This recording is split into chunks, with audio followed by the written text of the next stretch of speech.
7 जुलाई 2025 की देर रात एक व्यक्ति जब अपने गांव की तरफ जा रहा था तो लोगों ने उसे रोक लिया और बदमाश थे और बदमाशों ने पहले उसका बहुत पीटा और पीटने के बाद उसको गोली मारते हैं और गोली मारने के बाद उसको ईख के खेत में डाल देते हैं। अगले ही दिन यानी कि 8 जुलाई 2025 को जब एक किसान अपने खेत पर जाता है और जाने के बाद क्या है कि उसकी ईख को जो ईख के खेत में एक लाश पड़ी हुई है, उन्हें पुलिस को सूचना दी। पुलिस मौके पर पहुंचती है, लाश को कब्जे में लेती है और पोस्टमार्टम के लिए भेज देती है। यह बात जब उस लाश के परिवार वालों को पता चल जाती है तो उन्हें इतना गुस्सा आता है कि उस लाश को कब्जे में लेते हैं और बागपत में एक राष्ट्र वंदना चौक होता है, वहां पर जाकर लाश को रख देते हैं। जब सैकड़ों ग्रामीण मौके पर मौजूद होते हैं तो जितने भी रास्ते थे रास्ते जाम हो जाते हैं, कोई ना आ सकता था ना कोई जा सकता था। इसी बीच में कोई एक एम्बुलेंस थी वो फंस जाती है। जाम लगभग लगभग 2.5 से 3 घंटे हो जाते हैं और लोगों को भारी परेशानी हो रही थी। इसी बीच में भीड़ से एक लड़का खड़ा होता है और उसके हाथ में चाकू था। उसने डीएसपी की तरफ इशारा करते हुए कहता है कि मैडम, जितनी जल्दी हो सके इस घटना का जो खुलासा है कर देना, नहीं तो खून का बदला खून से लिया जाएगा। जब यह बात कही जाती है तो मीडिया कर्मी भी सुन रहे थे और मीडिया ने इस मामले को बड़ी प्रमुखता से लिया, बताया उठाया कि यह खून का बदला खून से लिया जाएगा। पुलिस वाले भी कहीं ना कहीं इस बात को लिखकर सुनकर भूल भूल चुके थे, मीडिया वाले भी इस बात को लेकर भूल चुके थे, लेकिन मन में गुस्सा था, पनप रहा था। और जैसे ही 60 दिन होते हैं वह खून का बदला खून से लिया जाता है। ऐसा बताया जा रहा, ऐसा कहा जा रहा है कि दरअसल आज की इस कहानी के माध्यम से जानने की समझने की कोशिश करते हैं कि आखिरकार हुआ क्या था। कहानी जो शुरू होती है वो इशक से शुरू होती है और उसके बाद फिर एक नेचुरल डेथ हो जाती है, उसके बाद फिर एक कत्ल होता है, फिर दूसरा कत्ल होता है, फिर तीसरा कत्ल होता है। अगर ऐसा ही यानी चलता रहा तो इसमें और भी कत्ल हो सकते हैं, लेकिन सीधे सीधे 10 लोग ऐसे हैं जो प्रत्यक्ष रूप से बिल्कुल प्रभावित हो चुके थे और उन 10 से जो जुड़े हुए कम से कम 50 से 60 लोग ऐसे हैं जो अप्रत्यक्ष रूप से प्रभावित हो रहे हैं। कई जिंदगियां बर्बाद की कंगार पर पहुंच चुकी है और आगे भविष्य में भी जाएगी। इसकी कहानी के सुनने के बाद आप लोग भी सोचने पर मजबूर हो जाएंगे। छोटी सी बात से शुरू होती है और यहाँ पर कत्ल तक बात यूं ही पहुंच जाती है। आदान अनुसार सत श्री अकाल, मैं आपका भाई कैलाश कुमार। आज की जो सच्ची घटना है मैं आपको सुनाने जा रहा हूँ। ये सच्ची घटना शुरू होती है उत्तर प्रदेश के जिला बागपत से। हालांकि इसका जो इतिहास है वो जुड़ा हुआ है गाजियाबाद से, साथ ही नोएडा से भी जुड़ा हुआ है, लेकिन हम शुरुआत करेंगे बागपत से। बात कर रहा हूँ 4 सितंबर 2025 की दोपहर लगभग 2 बजे के आसपास का वक्त हो रहा था। दिल्ली सहारनपुर हाईवे पर एक गांव लगता है सिसाना। इसी बीच में एक राहगीर होता है जो रास्ते से जा रहा था, अचानक से रुक जाता है और वह देख रहा था कि बहुत सारे लोग हैं जो हाईवे के इर्द गिर्द खड़े हुए हैं। भगदड़ मची हुई है। भगदड़ के पीछे की कहानी जब उसने 112 नंबर पुलिस को सुनाई तो पुलिस भी दौड़ते हुए चली आती है। यह वह बताता है कि साहब यहाँ पर दिल्ली सहारनपुर हाईवे जो सिसाना गांव के पास में देख रहा है कि एक बाइक है जो बागपत से आगे की तरफ चली जा रही है सिसाना की तरफ। इसी बीच में उसको जो रफ्तार है वो 50 या 60 के आसपास की रही होगी और उसके पीछे जो एक सेंट्रो कार आ रही है उसकी रफ्तार लगभग 90 या 100 के आसपास की स्पीड हो रही होगी। पुलिस जो टक्कर लगाती है तो शुरुआत में ऐसा लग रहा है कि जैसे यह एक हादसा है, एक एक्सीडेंट है जो कि अचानक से हुआ है, लेकिन जैसे ही कार रुकती है, कार रुकने के बाद उस बाइक सवार के पास जाते हैं और वो गंभीर रूप से घायल हो चुका था। यानी 3 बाइक कार पर थे और कार में से निकल के जो शूटर जो होते हैं उसको बिल्कुल करीब पहुंच जाते हैं। उस बाइक यानी बाइक सवार के जो घायल अवस्था में था, पहली गोली उसके गर्दन में मारी जाती है और 3 और गोलियां उसके सर में मारी जाती है। कुल मिला के 4 लोगों गोली जब चलती है तो आसपास के लोग भी भगदड़ में मर जाते हैं। लोग सोचने पर मजबूर हो जाता है कि आखिरकार इस बाइक वाले से इतनी बड़ी गलती क्या हुई कि आते ही उसको एक के बाद एक 4 गोलियां मारी, वो भी गर्दन और सर में। यानी कि यह तो किसी बड़ी साजिश का मामला लगता है। और जैसे ही उन्हें राहगीर ने 112 नंबर पुलिस की सूचना दी, पुलिस एकदम मौके पर पहुंच जाती है। 15 मिनट का समय लगा होगा जब पुलिस यहाँ पर आती है। आने के बाद फिर लोगों को चलता करती है, रास्ता कराया जाता है, रास्ता शुरू करवाया जाता है। पुलिस ने उस लड़के को देखना शुरू किया कि आखिरकार कौन है, कहाँ से है, क्या है। तो उसे देखकर ऐसा लग रहा था जैसे क्या वो वकील हो, क्योंकि उसके जो वेशभूषा बताई जाती है जो वकील जैसी थी। व्हाइट रंग की शर्ट पहनी हुई थी, ब्लैक रंग की उसने पैंट पहनी हुई थी। अब उसकी जो बाइक है पूरी तरह से क्षतिग्रस्त हो चुकी थी और उसके बाद फिर पुलिस ने जो है वायरलेस करना शुरू कर दिया। कहा कि सेंट्रो कार में सवार 3 बदमाश है, शूटर है, उनके पास हथियार है, जहां भी कहीं दिखाई दे उनको रोक लिया जाए। पुलिस ने एक ऐसा ऐलान तो कर दिया ऐलान, लेकिन व्यक्ति जो वहां पर पड़ा हुआ था उसको उठाकर सीधा जिला अस्पताल में जब पहुंचाते हैं तो डॉक्टर उसकी 2 नवश टोलने की कोशिश कर रहे थे, वह मर चुका था। यानी कि गोली जो मारी गई थी उसको मारने के लिए ही मारी गई थी, वो मर चुका था। अब उसकी जेबों की जो तलाश लेनी शुरू की, तलाश जब ली जाती है तो पता चलता है कि शहर की कोतवाली का गांव लगता है बागू, वहां का रहने वाला, नाम उसका अंकुर है, जो कि 3rd ईयर का स्टूडेंट है, लो कर रहा है। अब यह इसको क्यों मारा क्यों नहीं मारा, बहुत सारे सवाल थे। इन सवालों को पुलिस जवाब तलाशना चाह रही थी। घर वालों से संपर्क किया जाता है। जैसे घर वालों को पता चलता है कि सैकड़ों की संख्या में घर वाले जिला अस्पताल पहुंच जाते हैं। पुलिस ने चारों तरफ नाकाबंदी करना शुरू कर दिया।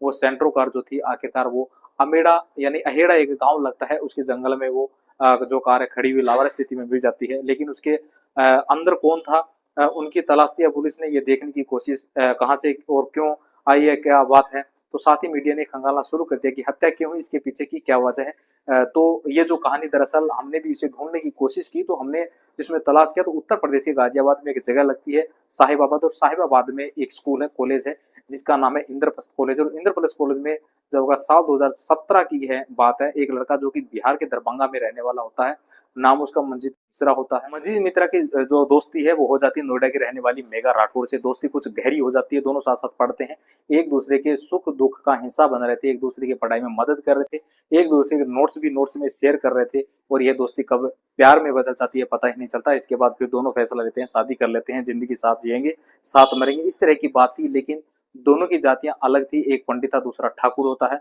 अब घर वाले कहीं ऐसा ना हो इस रिश्ते को लेकर नामंजूर कर दे, तो लड़की अपने परिवार के पास जाती है और जाकर कहती है कि बिहार के दरभंगा का रहने वाला एक लड़का है, नाम उसका मंजीत मिश्रा है, मुझे उससे प्यार हो गया, मैं उससे शादी करना चाहती हूँ। मंजीत मिश्रा ने अपने परिवार वालों से कहा कि एक लड़की ठाकुर है, मुझे उससे मोहब्बत हो गई है, इशक हो गया, मैं उससे शादी करना चाहता हूँ।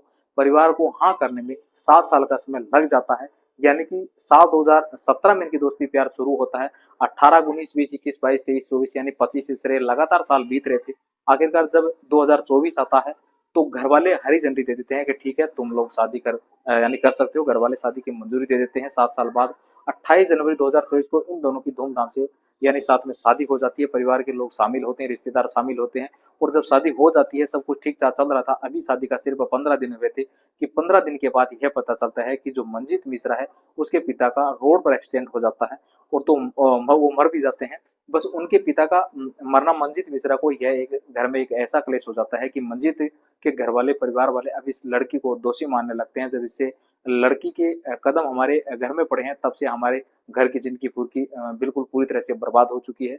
यह आते ही अपने ससुर को खा चुकी है। बस इतना था कि रोज रोज की कलह होना शुरू हो जाती है। मंजीत मिश्रा ने कभी भी अपनी पत्नी का सपोर्ट नहीं किया, खास पे सपोर्ट करता ही नहीं कि यह एक नेचुरल था, रोड पर किसी की गलती रही हो, किसी की नहीं, तो उसने ऐसी कोई बातचीत नहीं करी होगी। कारण था इन पत्नी और पत्नी के बीच में शादी के महज 15 दिन के बाद विवाद शुरू हो जाता है। जो यह लड़का है इसको बैंक में नौकरी लग जाती है। यह जो बैंक का नाम है आर्यवर्त बैंक में, यहाँ डाटा मैनेजर के तौर पर काम कर रहा था मंजीत मिश्रा, और यहाँ पर वसंतरा के गाजियाबाद में रहना शुरू कर देते। अपनी पत्नी के साथ सब कुछ ठीक ठाक चल रहा था। लेकिन जब से पत्नी जैसे ही इनके पिता खत्म हो जाते हैं, मारे जाते हैं, तब ये पति पत्नी आपस में विवाद होने लगता है। वक्त आगे बढ़ता है, जैसे वक्त आगे बढ़ रहा था तो रोज बुरा भला कहते थे। इसे लगता है कि इसे मायके छोड़ दूं तो शायद यह कुछ दिन के लिए मामला शांत हो जाएगा। लेकिन उसके मायके छोड़ने को सिर्फ एक ही वजह थी कि वह उससे पीछा छुड़ाना चाहता था, क्योंकि वो अब इस कलेश को, अब इससे अशुभ लड़की को अपने घर पर नहीं रखना चाहता था। क्योंकि उसके यहाँ आने से जो कुनेट हो चुकी थी, 20 जून 2024 को इस लड़की को छोड़कर आ जाता है, फिर वापस लाने की सोचता नहीं है। लड़की जब अपने मायके आती है तो मायके आने के बाद कारोबारी भाई होता है, नाम उसका सचिन होता है। सचिन को बड़ी तकलीफ होती है अपनी उस बहन को देखकर, क्योंकि वो उस दुख इस तकलीफ से गुजर रहा था। सचिन की पहली शादी होती है, पत्नी से तलाक हो जाता है, दूसरी शादी होती है, सचिन की दूसरी पत्नी से भी तलाक हो जाता है। इसलिए वह हाथ पैर जोड़ता है अपने जीजा और मंजीत मिश्रा से कहता है कि जीजा जी, बहन को माफ कर दो, अगर कोई गलती भी हो गई है इसको स्वीकार कर लो, एक्सेप्ट कर लो, क्योंकि इसकी जिंदगी पूरी तरह से बर्बाद हो जाएगी। क्योंकि मैं 2 झटके देख चुका हूँ, आप इस रिश्ते को तोड़ने की कोशिश मत करो। उसने तमाम कोशिशें की, तमाम रिक्वेस्ट भी की, लेकिन उसका जो जीजा था वह भी मानने के लिए तैयार नहीं था। बात बढ़ जाती है, वह कोर्ट चला जाता है और कोर्ट में एक वाद यानी दायर कर देता है, और ये आरोप लगता है कि उसकी बहन का परेशान किया जा रहा है।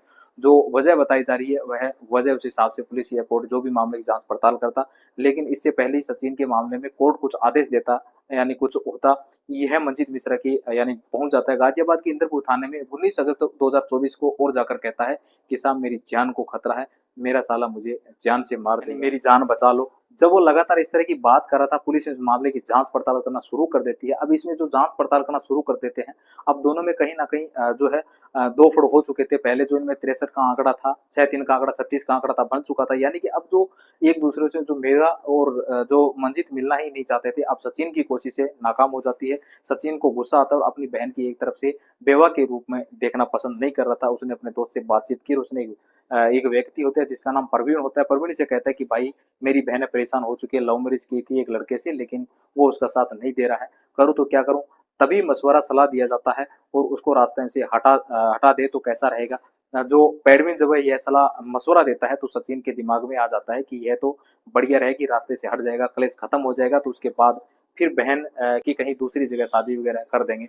15 लाख में यह बात तय कर ली जाती है और उस रास्ते को हटाने की, यानी कि उसको कत्ल करने के लिए 15 लाख जब परवीन की बात तय हो जाती है तो दिसंबर 2024 में 5 लाख रुपए एडवांस दे दिए जाते हैं, यह कहते हुए कि भाई जितनी जल्दी हो सके काम कर दो। अब परवीन ने बागपत में ही रहने वाला, बागपत का एक बागू गाँव होता है, वहाँ का एक नेशनल प्लेयर था कुश्ती का, उनका नाम होता है रामवीर उर्फ भूरा, उसमें संपर्क किया जाता है। साथ ही एक दूधिया होता है, उसका दूधिया का जिसका नाम होता है विपिन उर्फ गोदू, उससे भी संपर्क किया जाता है। अब परवीन बताया जाता है कि 5 लाख में विपिन के हाथ में दे देता है कि भाई एक मर्डर करना है, और यह व्यक्ति जो है वसुंधरा में रहता है और यहाँ पे आर्यवर्त एक बैंक है, वहां पर आता है, डाटा मैनेजर है, नाम उसका मंजित है, उसका फोटो, ये पूरी जानकारी दी जाती है। लेकिन यह वक्त पर अपना काम नहीं कर पाते, ना तो विपिन अपने काम पर कर पाता और ना ही उनका जो विपिन है का दोस्त कुश्ती खिलाड़ी था वो भी काम कर पाता। परवीन को जल्दी थी, उस प्रेशर में नहीं बन पाता, तो पहले से ही बात ये तय कर चुका था कि उसने कहा कि ठीक है, पैसे तो यहाँ से आ ही जाएंगे। वो नए 2 शूटर तैयार हो तो नए 2 शूटरों को से कहता है कि भाई ये मंजीत है, इसको मारना है।